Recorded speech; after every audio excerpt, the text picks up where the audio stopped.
And the reason some people think, well, I don't know, I remember that economy when he first came in being pretty good. Yeah, it was pretty good, because it was my economy.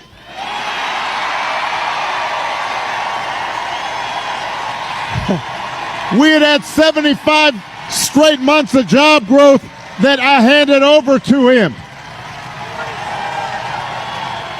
It wasn't something he did. I had spent 8 years cleaning up the mess that the Republicans had left me the last time.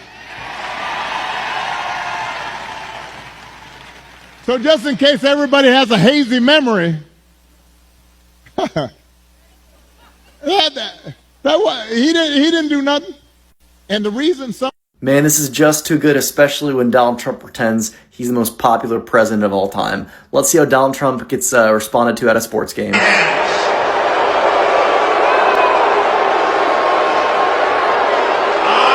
Now let's see how Barack Obama gets treated at a sports game.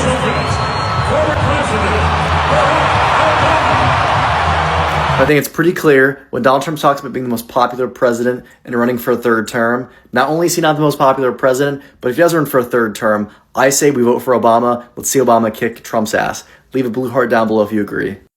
Guys, this is wild, I promise you. This is wild. You know, some Americans are now admitting they miss Barack Obama.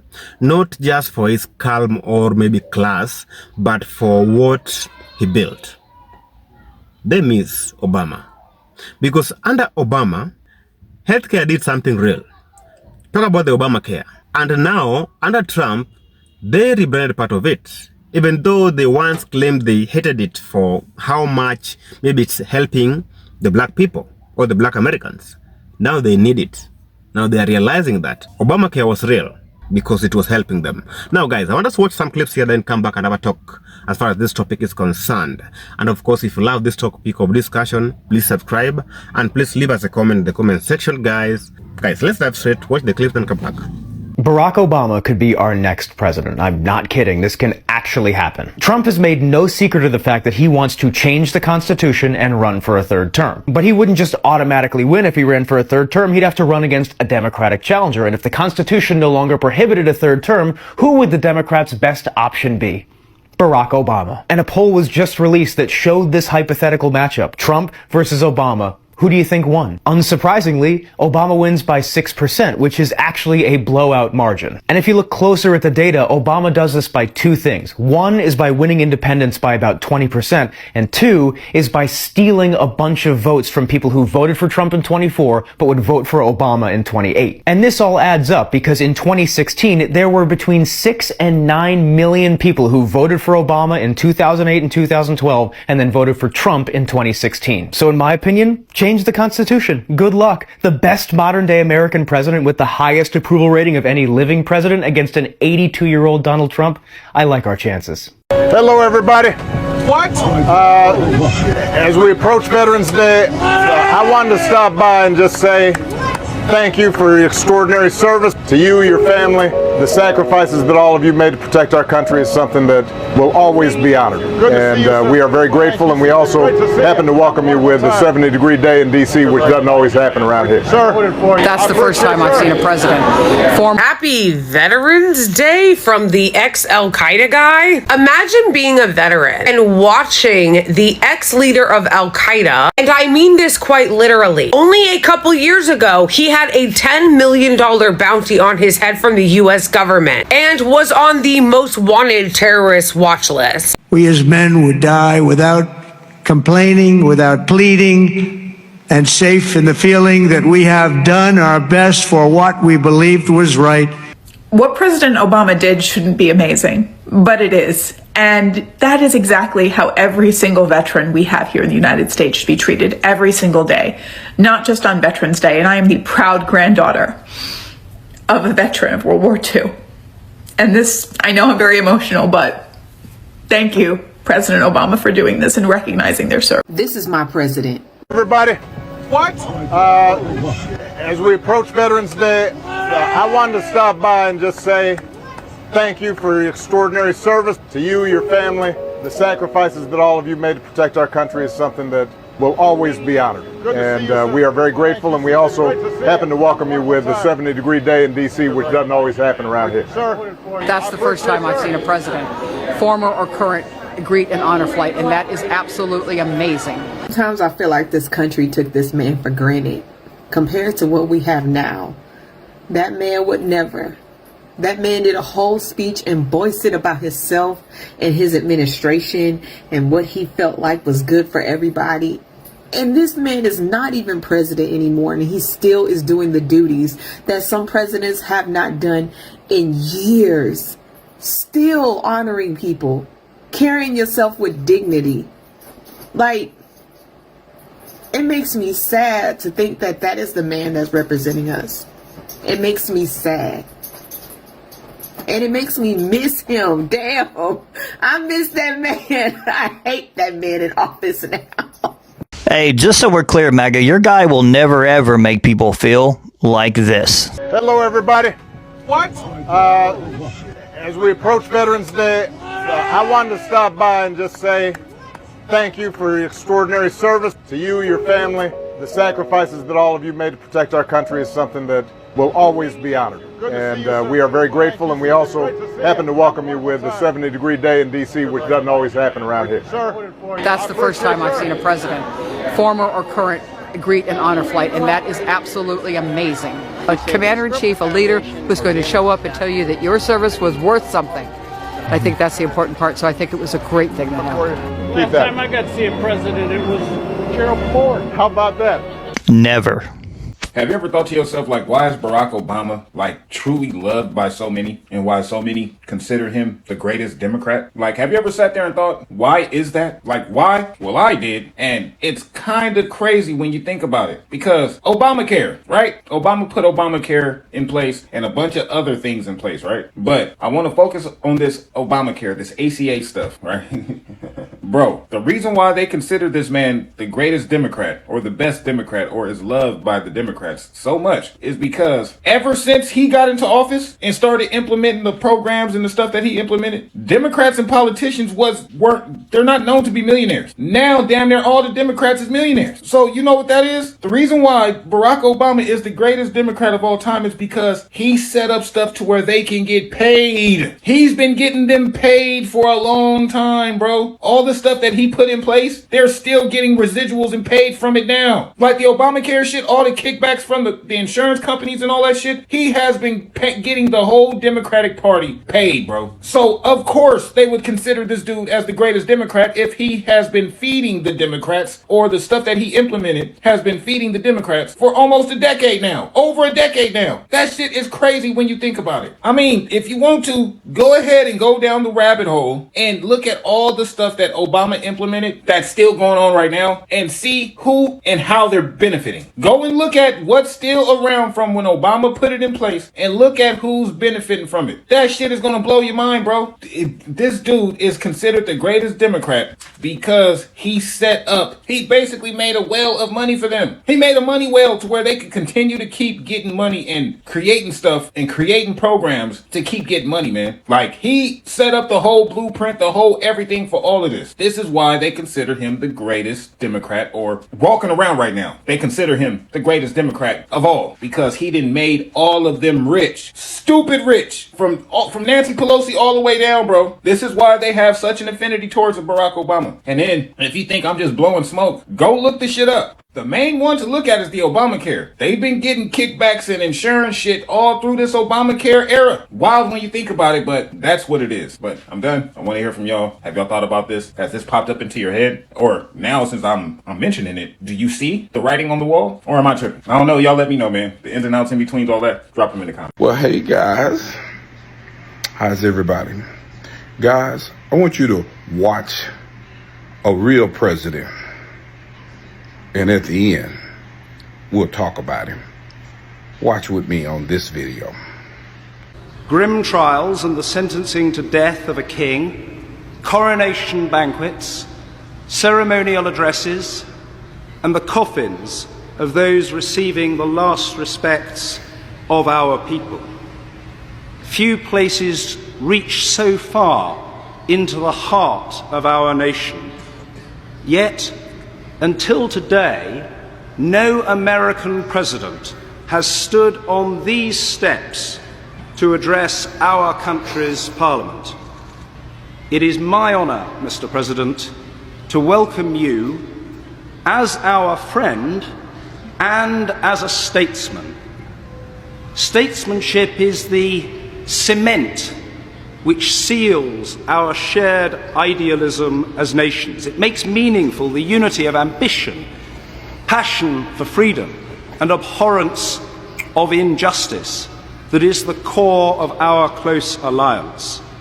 It has fallen to you to tackle economic turbulence at home, to protect the health of those without wealth, and to seek that precious balance between security, which is too often threatened, and human rights, which are too often denied. History is not the burden of any one man or woman alone, but some are called to meet a special share of its challenges. It is a duty that you discharge with a dignity, determination, and distinction that are widely admired. Abraham Lincoln once observed that nearly all men can stand adversity, but if you want to test a man's character, give him power. Ladies and gentlemen, the President of the United States of America, Barack Obama.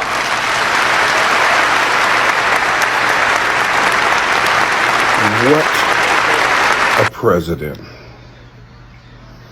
All of the Ku Klux Klan, the white supremacists, the Proud Boys, the Republicans, and Donald Trump. You see why Donald Trump can't rest?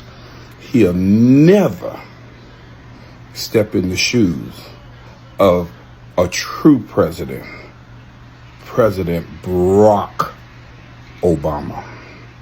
What a man. The only president in the history of the United States that was able to speak in that. You know, that's driving Donald Trump crazy. He'll never amount to him, because the truth is you're dealing with a man with a third grade level of education, a man that is just dum-dum. That's all I can tell you. He's slow, he's mentally retarded, but then he did say he liked the poorly educated, and he got all of them poor white people who don't have a brain, and he lead them right on off to the cliff.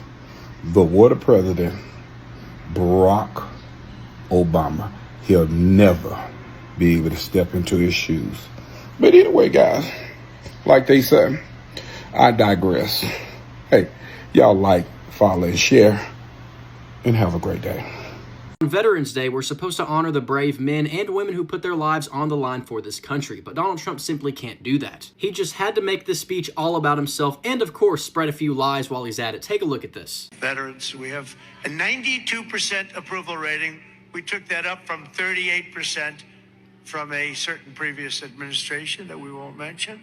A 92% approval rating. That's a lie so big you can see it from space. It's unbelievable. Donald Trump's not using Veterans Day to honor the veterans. He's using it to honor himself. His ego is out of control, but the crazy part is he expects people to believe this nonsense instead of reality, polls, and actual data. We're currently 295 days into Donald Trump's second term, and he has a 39% approval rating. That's, of course, nowhere near 92% like he's trying to claim, but over half of all Americans blame him directly for making their lives worse. The contrast here is crazy. Today, Barack Obama surprised a flight of veterans as they were entering D.C., shaking all of their hands and saluting them. He looked them in the eye and honored their service with genuine gratitude and respect. That is leadership. You can feel the difference here. One man uses veterans as a backdrop for his own ego. The other one shows up to shake their hands and salute them. One of them makes everything about himself. The other one knows it's not about him, it's about them and the country they protected. President Donald Trump really says he doesn't know if he's going to run in 2028. He don't know if he's going to run in 2028. What you mean you don't know you're going to run in 2028? Fool, the Constitution said your ass can't run in 2028, but he is of the mind frame that he can get away with stuff and he can get around things unlike any other human being ever has. So just in case, my happy ass got me a Obama 2028 talking about let's fix this shit. Well, it doesn't say shit, but it says let's fix this. Ha! Now, two can play this game, and at the end of the day, there wouldn't even be a crevice that Donald Trump would be able to win compared to former President Barack Obama. That man is actually loved, revered, respected around the world, unlike the current. How about that one? Obama, 2028. Bye. The level of delulu that is coming out of the Democratic Party right now is unprecedented. I have never in everdom have I seen anything like this. Now, we have Dollar Store Obama over here, Hakeem Jeffries himself, coming out to make a public statement, a declaration, in fact, that the reason why there is a 93% drop at the borders, right? Why folks are no longer crossing in the way they once were, is not because of DJT, the very same one they were, calling a racist and a xenophobe for sending people back to where they once came. Yeah, turns out that the reason why there's a 93% drop at the border is because of them. Yeah, I said what I said. Let me run that back for y'all. Hakeem Jeffries, fake ass Obama, is declaring that the Democrats are the reason why our borders are now secure. The same ones who are crying about the border becoming more secure. If we are not in some sort of toxic relationship with a narcissist and we are some sort of codependent who just continues to take the mental and emotional abuse, I don't know what else we are at this point. I don't know what else we are. The level of gaslighting, my God. President Obama just slammed Donald Trump for one of the first times since Trump got inaugurated, and every word of what he said here is true. Just take a look. Imagine if I had done any of this. Let me just, I just want to be clear about this. Imagine that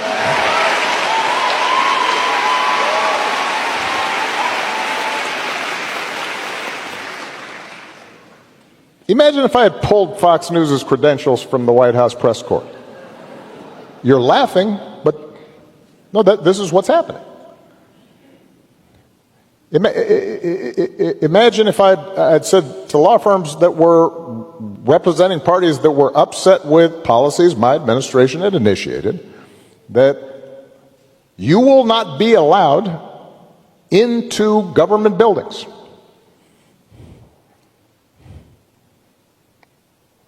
We will punish you economically for dissenting from the Affordable Care Act or the Iran deal. We will ferret out students who protest against my policies.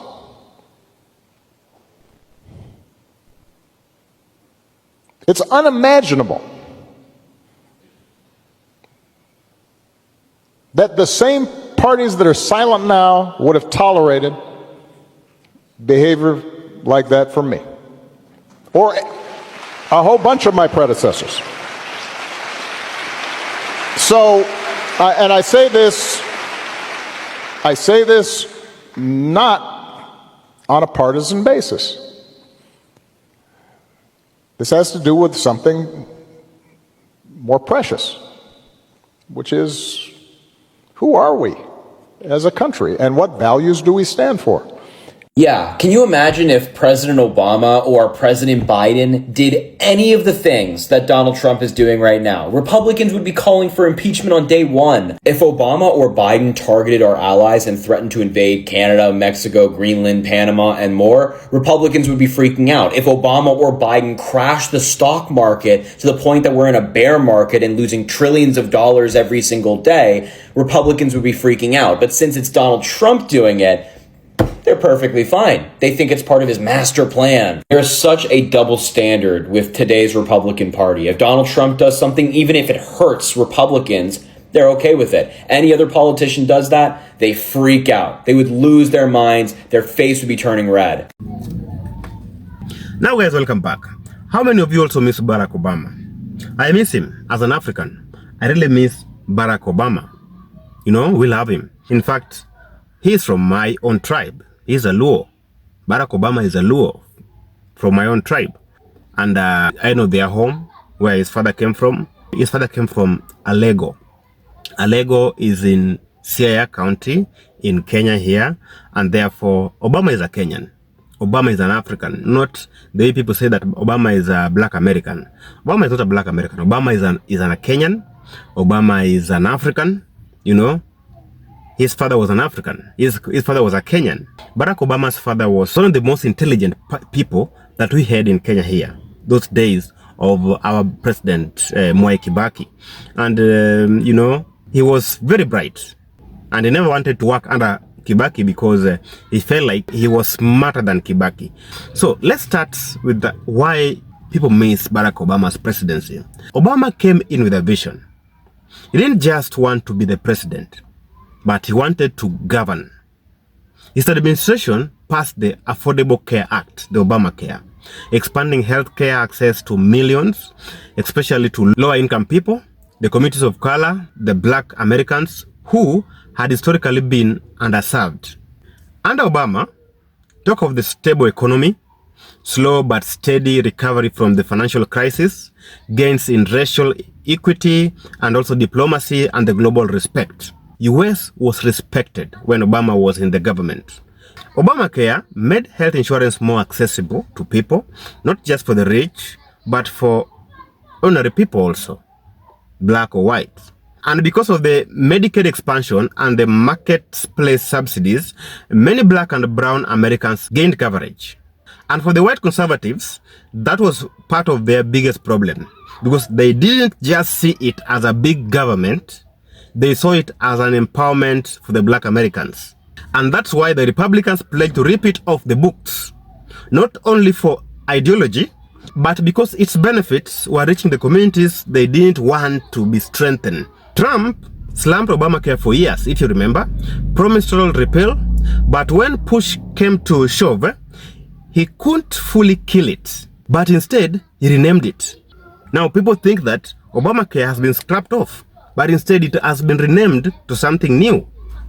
He signed an executive order 1381-3 promoting healthcare choice and competition, which reshaped how ACA works, allowed the worker plans, and also loosened protections. He also got rid of the individual mandates via his tax reform, one of the Obamacare central pillars. And he publicly declared there is no such thing as Obamacare anymore. But here's the thing, he didn't introduce fully new comprehensive healthcare system. He rebranded parts of Obamacare, weakened it, but let the core infrastructure live on. So now, the white Americans who want standard for its removal are seeing that they can't just erase what Obama built. Under Obama, the ACA was not just a policy, it was progress. It was closed gaps that gave coverage to marginalized groups and built legitimacy for a system of shared responsibility. And many black Americans saw real gains. And that's what the problem is. They now accused Obamacare of being a race-based giveaway, or at least prioritizing non-white communities. And Trump's rebrand wasn't just about economics. It carried a political message.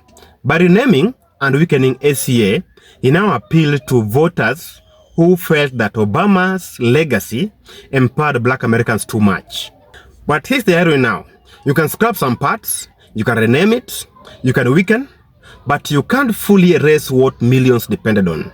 Obama's administration built systems. He put in place policies that created tangible benefits. Trump's administration, he promised repeal, but when fails to fully deliver, he now resorts to executive orders, rebrands, and pathwork changes. And by this, now, white Americans are now waking up that Obama wasn't perfect, but he built something lasting. Trump says he hated Obamacare, but just made a weaker version and slapped a new label on it. So the white America is weirdly nostalgic for black president who governed with competence, not chaos. Now, they are admitting that Obama's leadership and his policies, especially Obamacare, were way more than a legacy. They were a lifeline. Now, the irony is, they hated Obamacare when Obama ran it. Now, they need it, and they are too deep to walk away. And at the end of the day, that's when you realize that Obama was 10,000 times better than Trump in vision, in policy, and in legacy.